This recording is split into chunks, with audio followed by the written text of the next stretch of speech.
Baik, Assalamualaikum warahmatullahi wabarakatuh. Halo teman-teman semuanya, kembali lagi bersama saya Rainau. Pada video kali ini saya akan membahas tentang kelebihan dan kekurangan dari MacBook ya. Oke, pada video kali ini saya menggunakan MacBook versi MacBook Air versi M1 tahun 2020. Kemudian memori atau RAM-nya 8 GB dan SSD-nya itu 256 GB. Oke, langsung saja saya akan menjelaskan kelebihan dan kekurangan dari MacBook. Ya, ini saya buat presentasi saja. Jadi di sini judulnya adalah kelebihan dan kekurangan dari MacBook. Tentang saya sendiri, saya right now saya menggunakan laptop Windows sudah 15 tahun lebih teman-teman, dan menggunakan MacBook baru-baru saja, belum ada 1 tahun. Saya menggunakan MacBook dikarenakan pada tahun sekarang ini 2024 saya melihat teman saya itu melakukan editing video menggunakan Adobe Premiere Pro, itu menggunakan MacBook versi atau tahun 2013. Sudah sangat lama, tapi saya lihat teman saya itu enjoy menggunakan MacBook tahun 2013 dan performanya untuk mengedit video di menggunakan Adobe Premiere itu sangat masih oke lah ya, masih enjoy teman saya. Nah, dari situ saya akhirnya pengen nyoba MacBook. Mungkin dahulu kala saya melihat mungkin perspektif negatif saya ya, kenapa orang membeli MacBook padahal sangat mahal gitu ya, kalau baru itu sangat mahal sekali. Nah, saya lihat kayaknya gitu-gitu aja gitu ya, nggak menarik.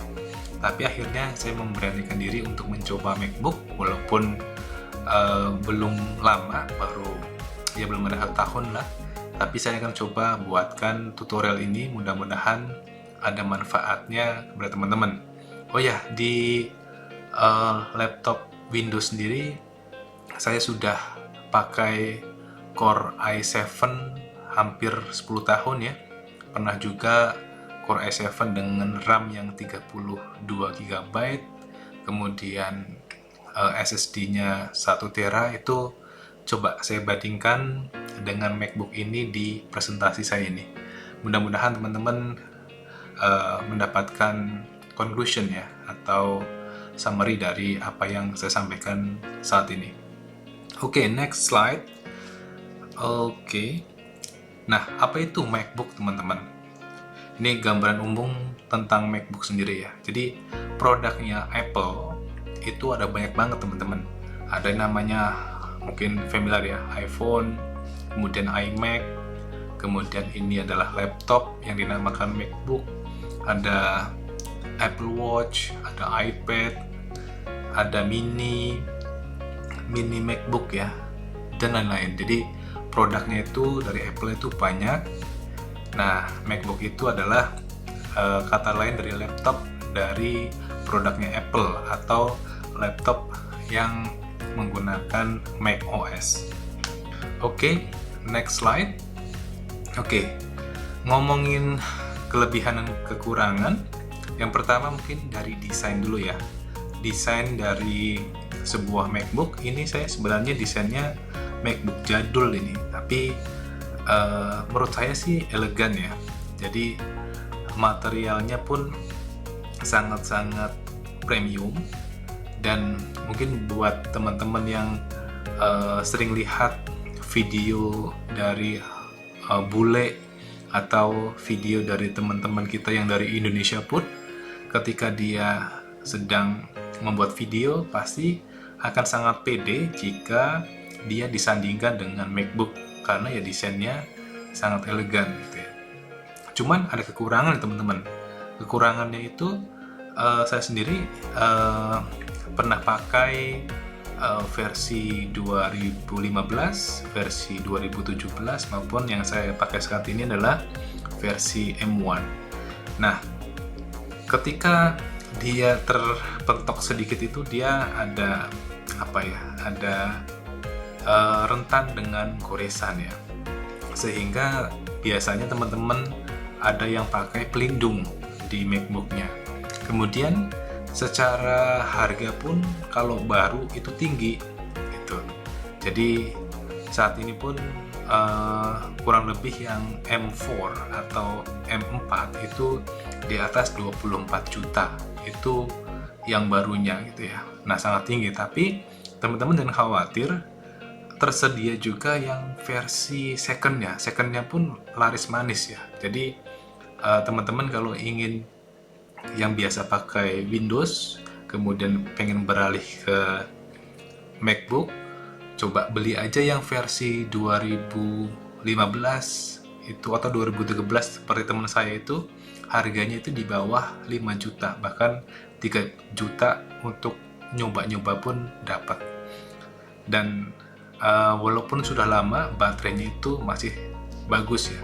Jadi di video ini saya rekomendasi sebenarnya coba aja menggunakan MacBook untuk teman-teman yang pengen tahu gitu ya. Oke, next dari performa. Nah, saya sendiri menggunakan M1 saat ini sudah sangat-sangat bagus dibanding yang untuk Windows atau Intel itu Core i7. Jadi prosesornya sangat kuat, performanya juga cepat banget. Apalagi teman-teman kalau beli yang versi terbaru ya, M4 ini dibanding M1 itu hampir 4 kali lipat teman-teman. Itu saya sendiri belum berani beli ini karena mahal, tapi saya menggunakan M1 aja sudah sangat-sangat ngebut ya. Jadi prosesornya emang keren banget. Nah, ngomongin prosesor sendiri, prosesor di versi 2020 yang M1, M2, M3 atau M4 itu dia ada CPU, kemudian ada GPU, kemudian ada NPU atau Neural ya. Nah, untuk Intel sendiri untuk tahun 2024 baru mengeluarkan versi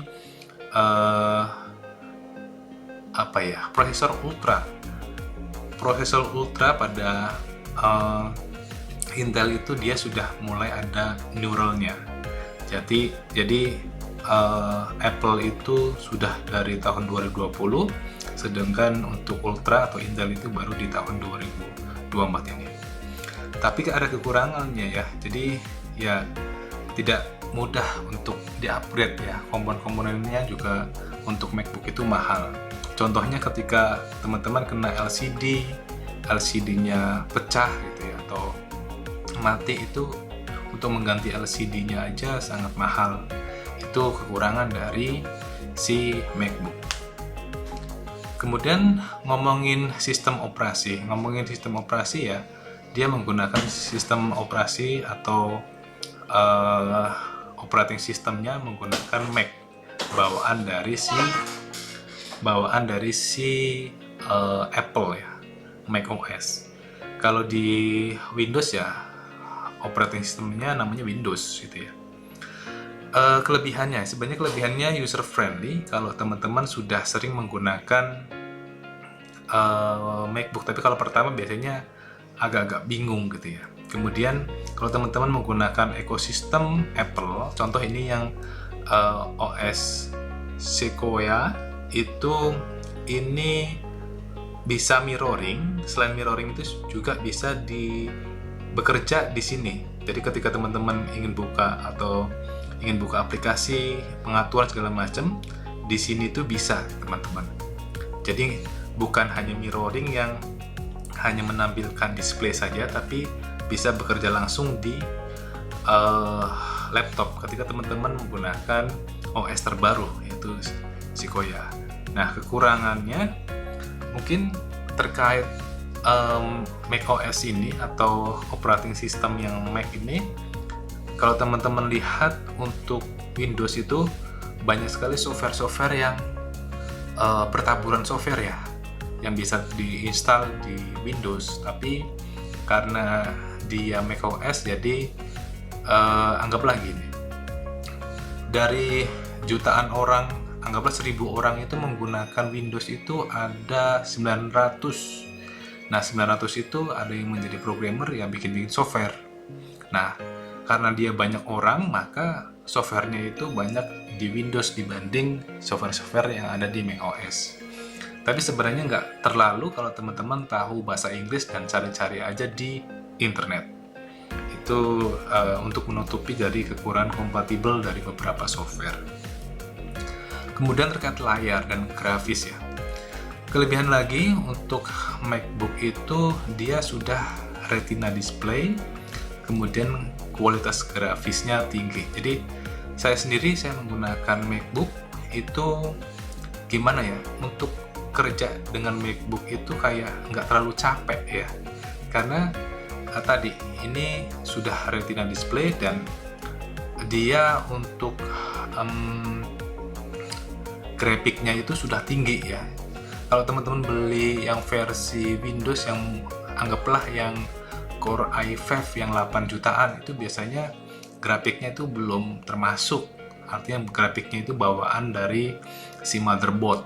Nah, itu menurut saya gampang capek gitu ya.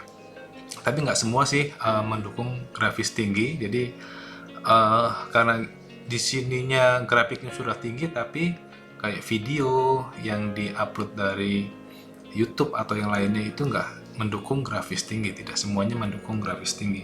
Tapi pada intinya adalah kalau teman-teman coba aja menggunakan Retina display yang dari MacBook itu, jadi di mata itu terasa enteng aja sih menurut saya.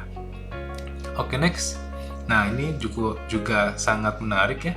Kelebihan lain dari MacBook adalah daya tahan baterai itu lama. Untuk yang M4 MacBook Pro, yang M4 sendiri yang terbaru itu bisa 24 jam. Dan itu 24 jam itu nggak cuma mantengin doang, tapi sambil kerja gitu ya. Tapi kekurangannya itu baterainya itu agak susah lah untuk teman-teman ganti sendiri. Tapi pada intinya adalah walaupun di tahun 2024 ini saya coba beli second yang 2015 ya, MacBook versi 2015 itu baterainya masih banyak yang tahan lama, jadi bisa 4 jam ya, jadi gitu. Jadi kalau kita bandingkan dengan laptopnya Windows 5 tahun aja, 5 tahun kita buat kerja gitu ya, biasanya tuh baterainya itu sangat sudah jelek lah, dan di bawah 10% untuk laptop Windows itu cepet banget untuk ngedrop ke versi 0-nya atau sampai mati total.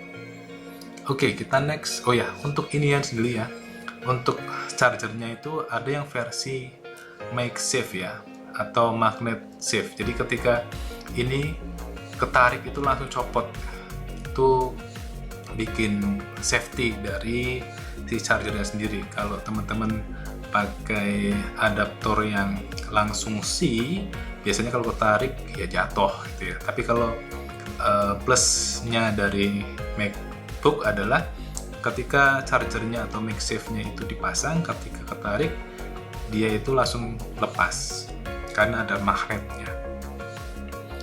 Oke, ini mungkin menjadi pilihan beberapa orang karena keamanan ya. Fitur keamanan dari si MacBook itu sangat tinggi atau macOS itu sangat tinggi. Ketika teman-teman mau install itu biasanya dibutuhkan untuk masukkan password, kemudian untuk sebuah software yang terinstall ketika dia ingin integrasi dengan kamera, dengan gambar dan lain-lain, itu dia ada kayak pengaturan manualnya. Jadi teman-teman bisa pastikan security-nya itu terkait security ya, itu dia akan bertanya dulu, bukan langsung langsung otomatis ke enable. contoh ya, contoh teman-teman menginstal aplikasi Zoom Meeting. Kalau di Windows itu ketika menginstal ya otomatis kameranya akan terintegrasi gitu ya. Tapi kalau MacBook itu dia harus dengan seizin kita untuk bisa integrasi dengan kamera. Ketika teman-teman pakai aplikasi yang menggunakan web pun sama, dia harus ada apa ya? Ada izin, ada permit lah dari kita. Itu yang membuat banyak orang menganggap bahwa MacBook itu sangat secure. Kekurangannya ya mungkin ini saya kurang paham juga ya. Jadi harga perangkat lunak kamera tambahan kalau memang dibutuhkan, kalau teman-teman ingin lebih secure lagi.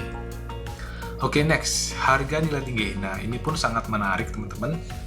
Kelebihan dari MacBook sendiri adalah tadi di tahun 2024 atau sekarang ini, di tahun 2024 bulan November gitu ya, itu harga dari MacBook versi 2010 pun masih ada, masih bisa terjual. Kemudian MacBook 2012 pun masih banyak terjual, 2015 pun sama. Artinya banyak bisa kita jual ulang, walaupun kekurangannya adalah harga awal tinggi.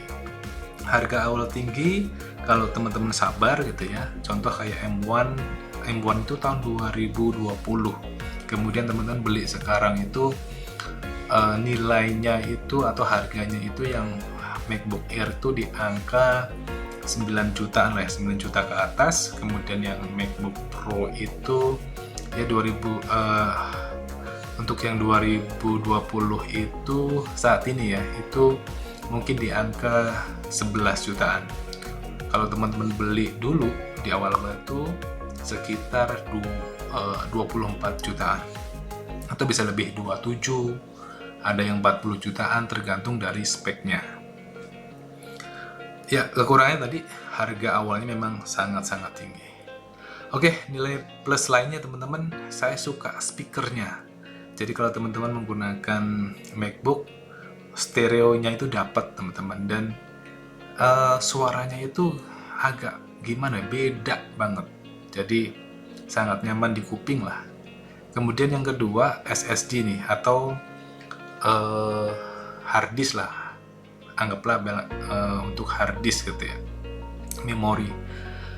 Walaupun mungkin banyak sekali MacBook yang hanya kecil nih, mungkin 126 GB, tapi untuk digunakan OS-nya itu sangat kecil ya, mungkin 20 GB-an. Kalau dibandingkan dengan Windows itu sangat tinggi dan software-softwarenya itu kecil-kecil ya.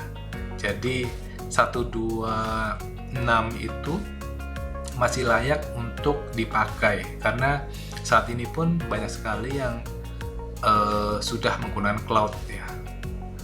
Jadi file-filenya bisa ditaruh di mungkin Google Drive, OneDrive, atau iCloud gitu ya. Itu sudah sangat nyaman lah untuk sekarang. Jadi walaupun, dan jangan khawatir, walaupun teman-teman beli yang 126 GB untuk SSD-nya itu masih bisa untuk nyimpen banyak file. Kemudian terkait startup ya, ini pun saya suka ketika teman-teman menggunakan MacBook untuk matiin dan nyalainnya itu sangat cepat. Contoh teman-teman ingin Zoom jam 9 malam, teman-teman untuk menghidupkan, untuk buka Zoom meeting itu bisa jadi 1 menit pun cukup ya, 2 menit apalagi 2 menit udah cukup banget lah. Jadi yang saya suka dari sini adalah ketika teman-teman mau matiin, nyalain itu sangat cepat sekali. Teman-teman bandingkan dengan Windows itu kadang-kadang muter untuk menggunakan updating atau segala macam. Nah, ini kekurangan lain ya, touchscreen. Kalau saya biasa menggunakan laptop Windows itu touchscreen ya, jadi untuk MacBook sendiri kurang terlalu, atau saya belum menemukan yang MacBook itu ada touchscreen-nya. Kalau yang versi Windows sudah banyak banget, bahkan mungkin 8 juta, 10 juta pun sudah dapat versi touchscreen. Mungkin dari Mac itu dibedakan, MacBook tidak touchscreen, untuk touchscreennya untuk versi touchscreennya ya pakai iPad seperti itu. Ya, tadi sudah jelaskan software-software di MacBook itu sangat minim ya, sangat minim dan tidak sebanyak dari software-software dari Windows. Kemudian untuk USB kadang-kadang tidak semua USB bisa terdetek ya, atau teman-teman kalau nyolok sebuah handphone atau smartphone dari Samsung ke MacBook tidak langsung terbaca seperti itu. Itu kekurangan yang menurut saya sangat berimpact banget ke saya. Kesimpulannya adalah ya kalau teman-teman belum pernah pakai MacBook dan pengen tahu, ya coba-coba aja beli second yang tadi murah, mungkin di bawah 5 juta. Yang 3 juta pun masih banyak. Cara belinya di mana? Mungkin teman-teman bisa beli di Tokopedia, di Shopee, atau di Facebook, di Marketplace. Cuman nanti saya coba jelaskan gimana cara membeli MacBook second yang aman lah ya, yang rekomendasi. Kemudian rekomendasi saya untuk penggunaan dari MacBook ini ya, untuk orang Indonesia sendiri kalau pakai MacBook sebenarnya nggak terlalu dimaksimalkan ya. Jadi banyak sekali orang yang beli untuk gaya-gayaan, untuk tadi branding segala macam, tapi kalau teman-teman beli MacBook versi second, saya rasa banyak sekali yang belum dipakai untuk kerja keras seperti itu. Oke, itu kesimpulan dari saya, teman-teman. Mudah-mudahan teman-teman bisa mendapatkan insight dari saya. Kemudian siapa tahu ada tanya jawab. Menurut saya sih apakah pernyataan saya ada yang salah, ada yang kurang, ingin ditambahin, atau teman-teman menganggap ada yang salah, silahkan di kolom komentar aja ya, tanya jawab, dan mudah-mudahan saya bisa menjawabnya untuk Anda. Walaupun saya belum lama pakai MacBook, tapi sebisa mungkin saya akan jawab. Oke, dari saya seperti itu saja. Mudah-mudahan bermanfaat. Buat teman-teman yang baru gabung, silahkan di subscribe, like, and comment. Terima kasih. Assalamualaikum warahmatullahi wabarakatuh.